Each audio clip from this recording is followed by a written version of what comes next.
Bienvenue dans cette vidéo où nous allons parler un tabou immense. Certaines relations ne sont pas fondées sur amour, mais sur la manipulation. C'est un sujet que beaucoup de gens évitent parce qu'il fait peur.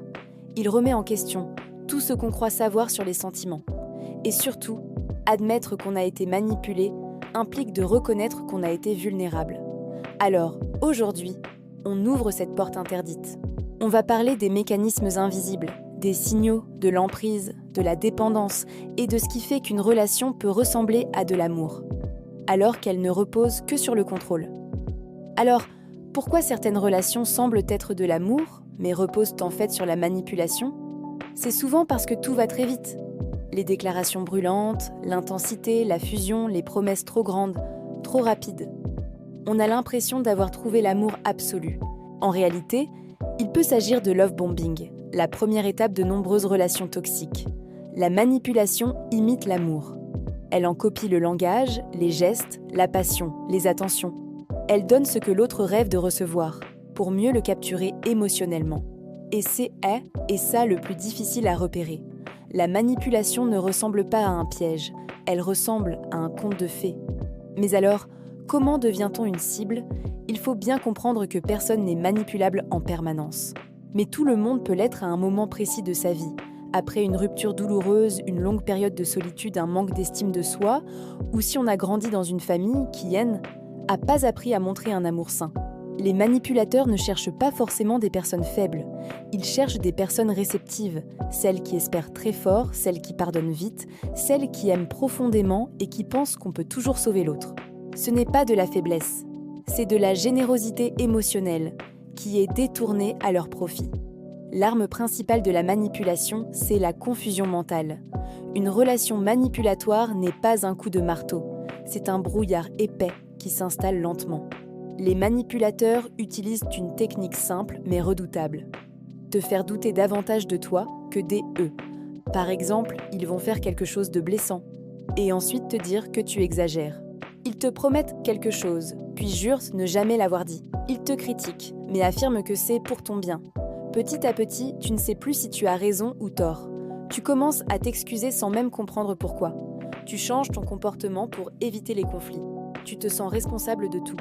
Ce n'est pas de l'amour, c'est du gaslighting. Au cœur du mécanisme, il y a une méthode particulièrement destructrice. L'alternance entre le parfait et l'horrible. C'est le moteur de l'irrégularité émotionnelle. Un jour, la personne est parfaite, attentionnée, aimante. Le lendemain, elle est glaciale, distante, méprisante, puis adorable de nouveau, puis blessante. Tu ne sais jamais à quoi t'attendre. Et paradoxalement, c'est ce qui crée l'addiction. Ton cerveau commence à fonctionner comme un joueur de casino. Tu tires le levier en espérant que, cette fois, tu auras la version gentille. Cette alternance est bien plus addictive qu'une relation stable et prévisible. Et elle détruit lentement ta confiance, ton estime de toi et même ton identité. Face à ça, beaucoup de gens se demandent « Mais pourquoi on reste dans une telle relation ?» De l'extérieur, on entend souvent « Pourquoi elle reste ? Pourquoi il ne part pas ?» La réponse est simple, parce qu'une relation manipulatoire ne commence jamais par la violence ou la méchanceté. Elle commence par un amour qui semble intense, absolu. On reste parce qu'on espère retrouver la personne merveilleuse du début. On reste parce qu'on pense pouvoir la changer, la guérir. On reste parce qu'on se dit que tout le monde a des défauts. On reste parce qu'on a honte d'avouer qu'on souffre. On reste parce que l'autre sait exactement quoi dire pour nous retenir. Et surtout, on reste parce que la manipulation détruit l'estime de soi. Et sans estime, on finit par croire qu'on ne mérite pas mieux. Un autre aspect terrible, c'est le masque social du manipulateur. C'est ce qui fait que, souvent, personne ne vous croit. Les manipulateurs ont cette particularité d'être absolument adorables en public. Ils sont charmants, drôles, charismatiques. Ce sont les personnes dont tout le monde dit « Impossible, lui, jamais de la vie. Elle est si gentille. » C'est pour ça que les victimes se sentent souvent complètement isolées. Personne ne voit ce qu'elles vivent derrière les portes closes. Personne ne peut croire que cette personne si aimable en société puisse être si cruelle en privé. La manipulation est invisible, et c'est précisément ce qui la rend si puissante et si dévastatrice. La question la plus difficile que les gens se posent est Peut-on aimer et manipuler en même temps? Beaucoup veulent y croire.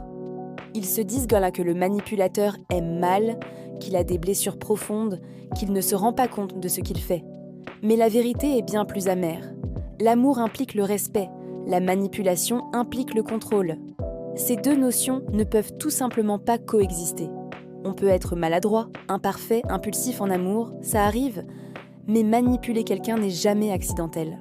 C'est un comportement intentionnel, calculé, utilisé pour obtenir quelque chose. Le pouvoir, l'admiration, la dépendance, l'obéissance ou l'attention. Ce n'est pas de l'amour, c'est une stratégie. Alors, comment reconnaître que ce n'est pas de l'amour, même si ça en a toutes les apparences? Il y a des signes qui ne trompent pas. Tu te sens épuisé émotionnellement en permanence. Tu passes ton temps à te justifier pour tout et pour rien. Tu as constamment peur de le ou la vexer. Tu as changé ta personnalité pour éviter les conflits. Tu as l'impression de faire beaucoup plus d'efforts que l'autre. Tu attends ces phases gentilles comme une récompense, une bouffée d'air. Tu te sens coupable sans même savoir pourquoi. Tu as perdu toute confiance en toi et tu mens à tes proches sur ce que tu vis réellement. Si tu te reconnais dans plusieurs de ces points, ce n'est pas de l'amour, c'est de l'emprise. Comment sortir d'une relation basée sur la manipulation? Ce n'est pas simple et ce n'est surtout pas linéaire. On part, on revient, on hésite, on doute, on se sent coupable. Mais c'est possible. Il y a 3 étapes clés. D'abord, reconnaître que ce que tu vis n'est pas normal, que ce n'est pas ça, l'amour. Ensuite, parler. Parler à quelqu'un de fiable, un ami, un membre de ta famille, un thérapeute qui ne te jugera pas. Et enfin, créer de la distance. Même une petite distance pour commencer. Le manipulateur va réagir. Il te dira que tu exagères, que tu détruis votre relation, qu'il t'aime, qu'il va changer. Ce n'est pas de l'amour qui parle, c'est sa peur de perdre le contrôle qu'il a sur toi. En conclusion, la grande question, manipulation ou amour? Retiens ceci. L'amour ne te diminue jamais. L'amour ne te fait pas douter de ton propre jugement. L'amour ne te fait pas perdre ton identité. L'amour ne t'humilie pas. L'amour ne te manipule pas.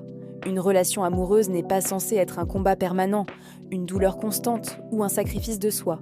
Si tu souffres plus que tu ne souris, si tu donnes beaucoup plus que tu ne reçois, si tu as peur d'être toi-même, alors ce n'est pas de l'amour.